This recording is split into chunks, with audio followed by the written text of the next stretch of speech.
আমি জানি অনেক ভালোবাসার মানুষের কাছেই তাদের ভালোবাসার কোনো মূল্য নেই, কারণ সে জানে আমাকে ছাড়া সে থাকতে পারবে না, আমাকে ছাড়া সে বাঁচতে পারবে না।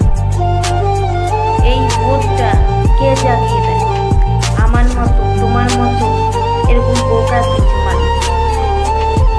আমরা নিজেরাই বলে দিই তোমাকে ছাড়া আমি বাঁচতে পারবো না, তোমাকে ছাড়া আমি থাকতে পারবো না। তার একটু কষ্টতে আমরা কেঁদে অস্থির হয়ে যাই। ওর ছোটোখাটো জ্বালাতে যন্ত্রণাতে আমরা কেঁদে আকুল হয়ে যাই, আমরা ভেবে আকুল হয়ে যাই। কিন্তু আমাদের জীবনে এর থেকেও বড় বড় কষ্টগুলো আমাদেরকে কোনো কষ্ট দেয় না। প্রত্যেকটা মুহূর্ত আমরা তুমি তুমি করেই কেঁদে যাচ্ছি, কিন্তু ও স্বাভাবিকভাবে আমাদের মাথার উপর দিয়ে এক পা দু পা করে স্বপ্নের হাত ধরে